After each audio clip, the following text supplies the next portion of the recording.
Assalamualaikum warahmatullahi wabarakatuh. Halo teman-teman, selamat datang di video rangkuman sistem operasi pembelajaran dari pertemuan 1 hingga 16.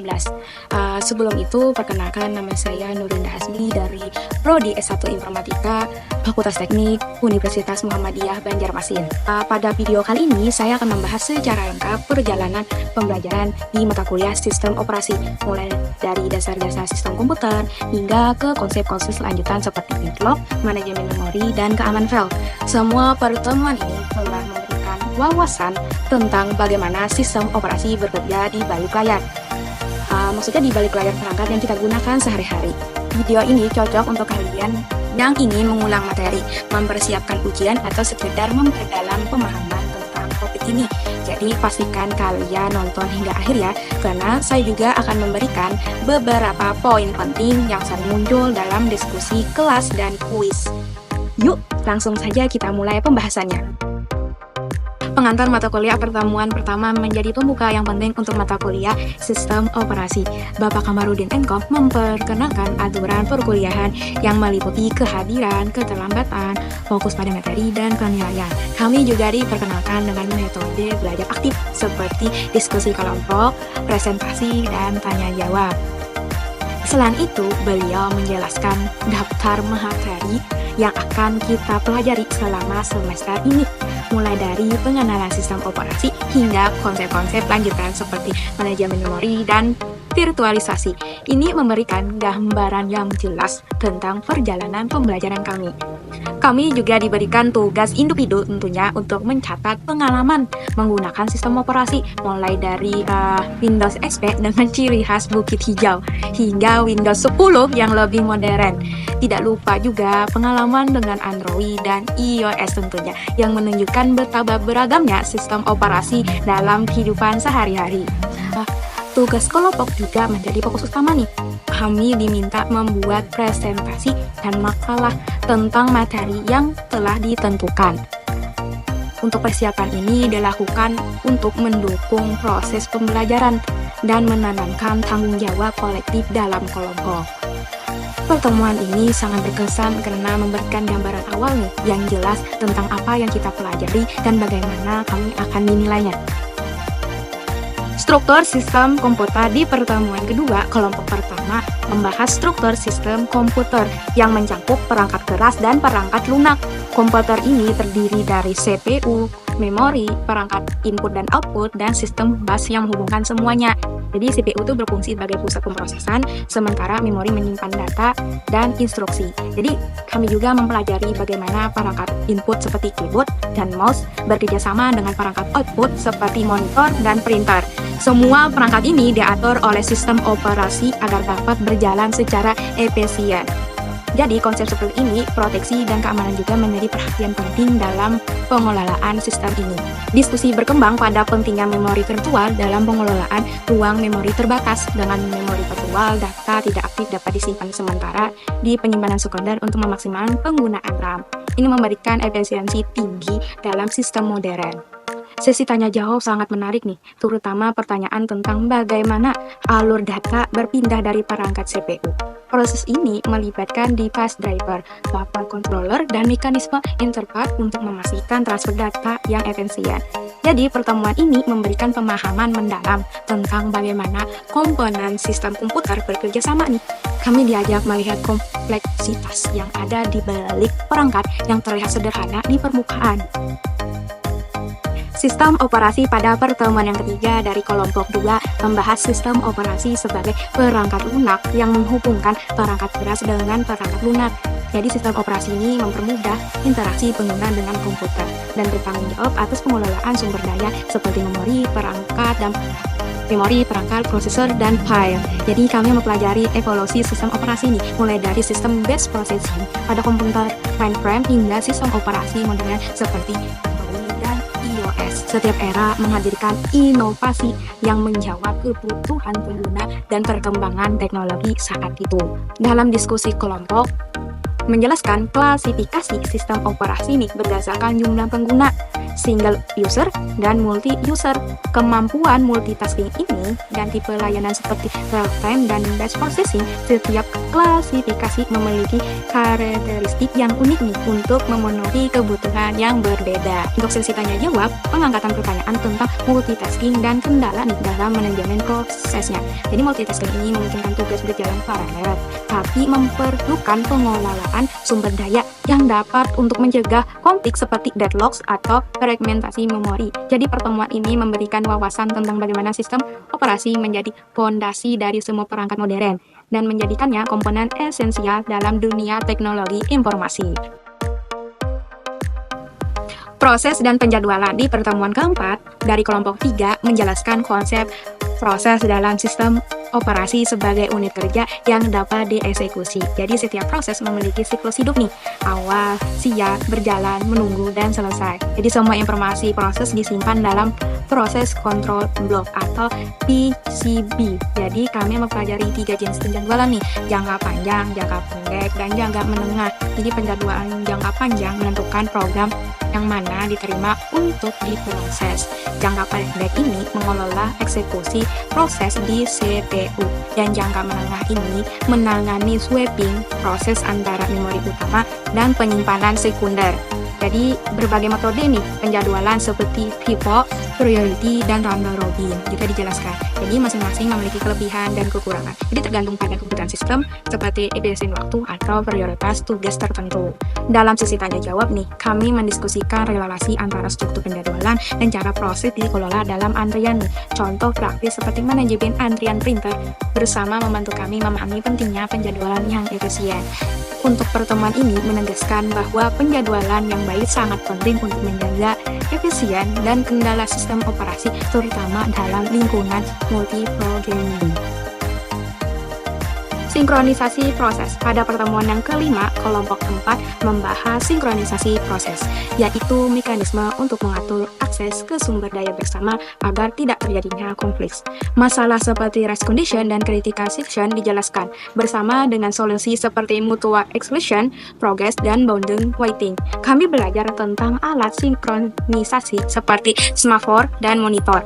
Jadi semaphore menggunakan operasi up dan down untuk mengatur akses, sementara monitor memastikan bahwa hanya prosedur tertentu yang dapat mengakses sumber daya bersama. Jadi, diskusi perkembangan pada strategi pencegahan deadlocks termasuk algoritma Banker yang digunakan untuk memastikan pengelokasian sumber daya yang aman.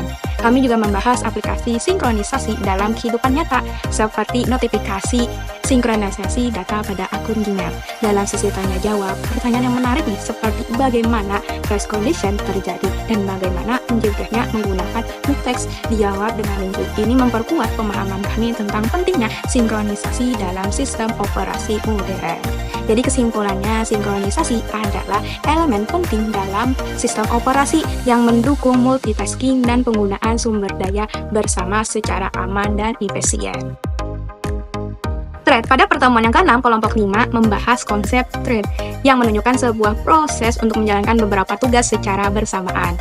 Thread memanfaatkan kemampuan multiprosesor untuk meningkatkan kinerja efisiensi sistem. Ada 2 jenis thread nih yang dijelaskan, yaitu user level threads dan kernel level thread. Jadi user level thread dikelola oleh pustaka threading di level pengguna, sementara kernel level thread dikelola langsung oleh kernel sistem operasi. Kami mempelajari banyak manfaat thread seperti peningkatan responsivitas aplikasi, pemanfaatan multiprosesor yang lebih baik, dan pembagian tugas yang lebih efektif. Namun, penggunaan thread juga memerlukan mekanisme sinkronisasi untuk menghindari konflik seperti race condition. Sesi tanya jawab mengangkat topik seperti dampak thread terhadap manajemen memori dan kapan sebaiknya menggunakan user level thread atau kernel level thread. Contoh implementasi seperti WebFS membantu kami memahami aplikasi praktis dari konsep ini. Jadi, pertemuan ini menegaskan bahwa thread adalah kunci untuk mendukung multitasking yang efisien dalam aplikasi modern, terutama dalam sistem dengan banyak prosesor. Kuis dan refleksi persiapan UTS. Pertemuan yang ketujuh diisi dengan pelaksanaan kuis berbentuk soal isai nih sebagai evaluasi pertengahan semester mata kuliah sistem operasi. Kuis ini dirancang untuk menguji pemahaman mendalam nih terhadap materi yang telah dipelajari dari pertemuan yang pertama hingga pertemuan yang keenam. Jadi ada 3 pertanyaan nih, utama dengan membuat nilai yang berbeda-beda. Pertanyaan pertama terkait proses dan thread, di mana kami diminta menjelaskan penerapan thread dalam aplikasi media player nih. Contohnya adalah thread untuk decoding video, serta kontrol antar muka pengguna atau UI. Kami juga harus menjelaskan nih mengapa penggunaan multi-thread lebih efisien dibandingkan single thread dalam kasus tersebut. Untuk pertanyaan kedua, membahas sinkronisasi proses dalam sistem pemesanan tiket online yang diakses oleh banyak pengguna secara bersamaan. Kami diminta menjelaskan bagaimana race condition dapat terjadi nih dan memberikan solusi penggunaan konsep mutual exclusion dengan implementasi semafor atau monitor. Jadi yang pertanyaan terakhir ini mengenai interaksi antar CPU, memori, dan perangkat I/O saat menjalankan program sederhana seperti mengetik dokumen di aplikasi pengolahan kata. Kami diminta menjelaskan peran sistem operasi dalam mengelola interaksi antar komponen tersebut, termasuk bagaimana data diproses dan disimpan. Selain kuis, Bapak Kamarudin memberikan refleksi persiapan untuk UTS. Beliau mengingatkan tentang pentingnya pemahaman konsep dasar dan persiapan presentasi video yang telah dijadwalkan sebelumnya. Jadi pertemuan ini menjadi momen evaluasi yang penting, membantu kami memahami kekuatan dan kelemahan dalam penguasaan materi. Ujian tengah semester. Pada pertemuan yang ke-8, pelaksanaan ujian tengah semester dilakukan secara langsung dengan format yang struktur. Jadi mahasiswa hadir sesuai jadwal yang telah ditentukan untuk menandatangani daftar kehadiran dan menyerahkan laporan video presentasi kelompok. Jadi UTS ini tidak berbentuk ujian tertulis, melainkan evaluasi melalui penilaian presentasi video yang telah dikumpulkan oleh setiap kelompok. Jadi video ini berisi pembahasan materi sesuai dengan jadwal penentuan yang telah dibagikan di awal semester. Proses UTS ini berjalan lancar dengan pengumpulan video yang sesuai dengan ketentuan waktu. Dosen menekankan bahwa presentasi video harus mencakup penjelasan materi secara lengkap, penggunaan visual yang menarik, serta memastikan durasi sesuai dengan aturan yang telah ditetapkan. Pengalaman diskusi dan presentasi selama kelas sebelumnya menjadi modal penting dalam pembuatan video. Setiap kelompok diharapkan mampu menyampaikan materi secara runtun dan jelas, sekaligus memberikan insting tambahan terkait konsep yang telah dibahas. Jadi pertemuan ini menjadi evaluasi yang signifikan, bukan hanya dalam hal penilaian, tapi juga sebagai bentuk latihan komunikasi dan penyampaian konsep sistem operasi secara kreatif. Operasi fail kelompok 6 mempresentasikan topik operasi fail pada pertemuan yang ke-9. Jadi operasi fail adalah dasar pengelolaan data dalam sistem komputer, meliputi pembukaan file, membaca, menulis, dan menutup file. Jadi kami mempelajari perbedaan antara file text dan file binary. File text berisi karakter yang dapat dibaca manusia, sedangkan file binary digunakan untuk menyimpan data yang lebih kompleks, seperti gambar atau program. Pemahaman tentang kedua jenis file ini penting untuk berbagai aplikasi perangkat lunak. Diskusi juga mencakup pentingnya buffer dalam operasi file. Buffer memungkinkan transfer data yang lebih efisien dengan menyimpan data sementara sebelum diproses lebih lanjut. Ini mengurangi waktu tunggu dan meningkatkan kinerja aplikasi. Sesi tanya jawab membahas format file populer seperti PDF, JPEG, dan MP3. Kami juga mempelajari teknik penanganan error dalam operasi file untuk memastikan integritas data. Jadi pertemuan ini memperkuat pemahaman kami tentang bagaimana file dikelola dalam sistem operasi yang menjadi keterampilan penting untuk mengembangkan perangkat lunak modern. Deadlocks. Pada pertemuan yang ke-10, kelompok 7 membahas topik deadlocks, yaitu situasi di mana proses tidak dapat melanjutkan eksekusinya karena saling menunggu sumber daya. 4 kondisi deadlocks dijelaskan secara rinci: mutual exclusion, hold and wait, no friction, dan circular wait. Contoh kasus seperti printer bersama membantu kami memahami bagaimana deadlocks dapat terjadi dalam kehidupan nyata. Kami mempelajari strategi untuk mencegah deadlocks seperti algoritma Denker dan pemesanan sumber daya secara urut. Jika deadlocks sudah terjadi, metode pendeteksi dan pemulihan dapat digunakan untuk mengatasi situasi tersebut. Untuk sesi tanya jawab mengangkat pertanyaan tentang bagaimana sistem operasi mendeteksi deadlocks menggunakan Resource Allocation Graph atau RAG, dan cara mencegahnya dengan teknik timeout atau locking hierarchy. Jadi kesimpulannya, manajemen sumber daya yang efektif sangat penting untuk mencegah kebuntuan dan menjaga kelancaran operasi sistem. Manajemen memori. Jadi di pertemuan yang ke-11 dari kelompok 8 membahas topik manajemen memori. Salah satu elemen penting dalam sistem operasi karena kami mempelajari bagaimana memori komputer dikelola untuk memastikan efisiensi penggunaan sumber daya terutama RAM. Jadi teknik manajemen memori ini seperti tagging, segmentasi, dan sweeping dijelaskan secara rinci. Tagging membagi menjadi memori blok-blok kecil bernama halaman, sedangkan segmentasi membaginya berdasarkan logika program seperti fungsi atau array. Jadi untuk sweeping memungkinkan proses dipindahkan antara memori utama dan penyimpanan sekunder. Jadi tantangan seperti fragmentasi internal dan eksternal juga menjadi perhatian utama. Fragmentasi internal terjadi ketika ruang memori yang dialokasikan lebih besar dari yang dibutuhkan, sementara fragmentasi eksternal terjadi ketika ruang memori tersedia terpecah-pecah menjadi bagian kecil yang tidak cukup untuk dialokasikan. Untuk sesi tanya jawab mengangkat topik seperti algoritma alokasi memori mulai dari first fit hingga best fit. Jadi serta cara mencegah fragmentasi dengan teknik convection. Jadi kami juga membahas bagaimana virtual memory membantu mengatasi keterbatasan memori fisik. Jadi manajemen memori yang baik adalah kunci untuk menjaga stabilitas dan efisiensi sistem operasi. Jadi terutama di era aplikasi yang semakin kompleks dan berat. Memori virtual. Kelompok 9, yaitu kelompok saya sendiri, mempresentasikan konsep memori virtual pada pertemuan ke-12. Jadi, memori virtual ini memungkinkan sistem operasi menggunakan sebagai penyimpanan sekunder, seperti hard drive seolah-olah menjadi RAM. Jadi, membantu mengatasi keterbatasan memori PC. Kami mempelajari bagaimana Deman Hagin bekerja untuk memuat hanya halaman-halaman yang dibutuhkan ke halaman utama. Jadi, algoritma ini pergantian halaman seperti Vivo, LRU, dan Optima. Jadi, dijelaskan untuk mengelola pergantian halaman secara efisien. Sesi diskusi mengangkat masalah tracing, yaitu kondisi di mana sistem terlalu sibuk menggantikan halaman sehingga tidak sempat menjalankan proses. Kami juga belajar tentang deadly anomaly, fenomena di mana penambahan frame justru meningkatkan jumlah page fault. Jadi implementasi praktis memori virtual ini dalam sistem modern seperti pada komputer berbasis Windows atau Linux membantu kami memahami aplikasi konsep ini dalam kehidupan nyata. Dengan memori virtual, multitasking menjadi lebih efisien dan aplikasi besar dapat berjalan meskipun memori PC-nya terbatas. Jadi kesimpulannya, memori virtual adalah solusi penting untuk meningkatkan kinerja sistem operasi, meskipun harus dikelola dengan baik untuk menghindari potensi masalah seperti tracing.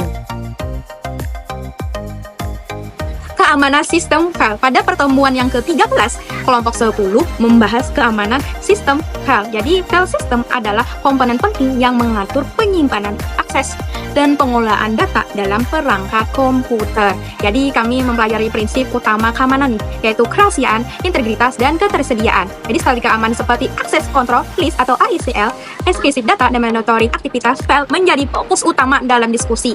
Ancaman seperti malware, ransomware, akses tidak sah, dan insiden threat dijelaskan. Jadi contoh nyata seperti serangan ransomware yang mengunci file korban menyoroti pentingnya sistem keamanan file yang kuat. Jadi diskusi ini membahas perbedaan antara permission di Windows dan di Linux. Linux menggunakan sistem berbasis user, group, dan alter, sementara Windows menggunakan ACL untuk kontrol akses yang lebih granular. Jadi pertemuan ini menegaskan bahwa file adalah elemen krusial dalam melindungi data pengguna, terutama nih dalam era digital, di mana ancaman terhadap keamanan semakin kompleks dan berkembang. Sistem input dan output. Kelompok 11 mempresentasikan topik sistem input dan output pada pertemuan ke-14. Jadi sistem ini mencakup perangkat seperti keyboard, mouse, printer, monitor, dan speaker yang berfungsi untuk mengirim dan menerima data. Jadi kami mempelajari bagaimana data diproses melalui interpret dan buffer untuk memastikan transfer yang efisien. Buffer bertindak sebagai penyimpanan sementara yang membantu mengurangi waktu tunggu dan meningkatkan efisiensi sistem. Jadi, teknologi seperti pengenalan suara menjadi sorotan dalam diskusi ini. Proses ini mengubah gelombang suara menjadi data digital menggunakan algoritma machine learning. Jadi, memungkinkan aplikasi untuk mengenali perintah suara secara akurat. Diskusi ini juga membahas tantangan dalam pengelolaan sistem input dan output. Jadi seperti kecepatan transfer data nih yang berbeda antara perangkat, kompatibilitas perangkat keras, dan keamanan data selama proses transfer. Jadi kesimpulannya adalah sistem input dan output yang efisien adalah dasar dari pengalaman pengguna yang baik, memastikan data dapat diproses dan disajikan dengan cepat dan akurat. Pada pertemuan yang ke-15, kami diberikan soal esai sebagai bentuk evaluasi untuk mengukur pemahaman selama proses pembelajaran. Soal-soal ini mencakup 3 topik utama, deadlock dalam sistem komputer, manajemen memori, dan keamanan sistem file. Jadi soal yang pertama membahas situasi deadlock yang melibatkan 4 proses dan 3 sumber daya. Kami diminta untuk menjelaskan 4 kondisi yang menyebabkan deadlocks, yaitu mutual selection, hold and wait, no permission, dan virtual wait. Selain itu, kami juga diminta membuat Resolution Election Draft atau RIG untuk mendeteksi deadlocks dan membandingkan nih strategi penanganan seperti petition, avoidance, dan deteksi and recovery. Jadi soal yang kedua itu berfokus pada manajemen memori, termasuk perbedaan antara fragmentasi internal dan eksternal. Jadi kami juga diminta menjelaskan cara kerja algoritma fake recruitment seperti FIFO, LRU, dan Optimal, serta bagaimana mengatasi masalah tracing yang sering terjadi akibat terlalu banyak swapping halaman memori.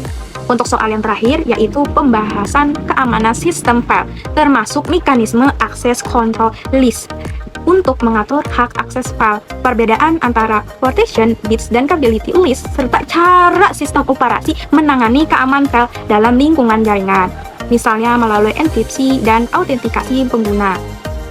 Selain evaluasi kuis, Bapak Kamarudin juga memberikan interaksi mengenai tugas video individu yang berisi review dan rangkuman semua pertemuan dari pertemuan 1 hingga 16. Video tersebut menjadi salah satu komponen penting dalam penilaian akhir. Seperti yang ini.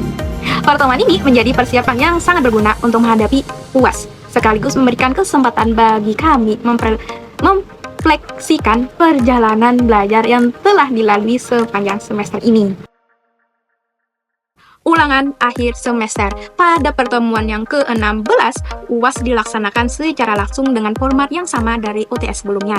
Tidak ada ujian esai yang tertulis, melainkan pengumpulan tugas akhir dalam bentuk video individu. Tugas ini berisi review dan rangkuman lengkap dari seluruh pertemuan.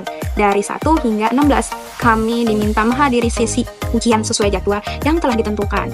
Setiap mahasiswa nih masuk secara bergantian untuk melakukan tanda tangan daftar kehadiran sebagai bukti keikutsertaan dalam UAS. Selain itu, dosen juga memberikan arahan tambahan terkait pengumpulan dan teknik tugas video yang menjadi bagian yang penting dari penilaian akhir. Tugas video ini bertujuan untuk mengevaluasi sejauh mana pemahaman kami terhadap konsep-konsep yang telah diajarkan, seperti manajemen memori, sinkronisasi proses, deadlock, hingga keamanan sistem file. Kami diharapkan mampu menyampaikan materi secara runtun dan jelas dalam format yang menarik serta informatif. Dalam sesi ini, Bapak Kamarudin mengingatkan kembali tentang pentingnya menyelesaikan tugas dengan baik dan mengikuti semua petunjuk pengiriman yang telah dijelaskan sebelumnya.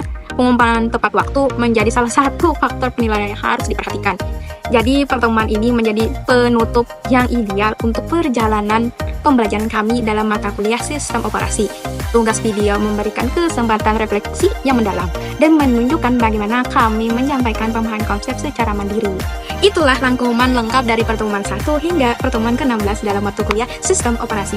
Kita telah mempelajari banyak hal, mulai dari pengenalan dasar hingga konsep yang lebih kompleks, seperti virtual memory dan deadlocks. Semua memperlihatkan betapa pentingnya sistem operasi dalam mendukung teknologi modern. Semoga video ini membantu kalian memahami lebih baik dan membersihkan diri untuk UAS atau tugas lainnya. Jangan lupa untuk terus eksplorasi lebih dalam tentang sistem operasi, karena ini adalah fondasi penting dalam dunia teknologi informasi. Jika kalian nih merasa video ini bermanfaat, jangan lupa like dan share ke teman-teman kalian nih. Dan jika ada yang masih kurang jelas atau ingin didiskusikan, silahkan tinggalkan komentar di bawah ya. Terima kasih sudah menonton sampai akhir. Sampai jumpa di video berikutnya. Assalamualaikum warahmatullahi wabarakatuh. Bye-bye.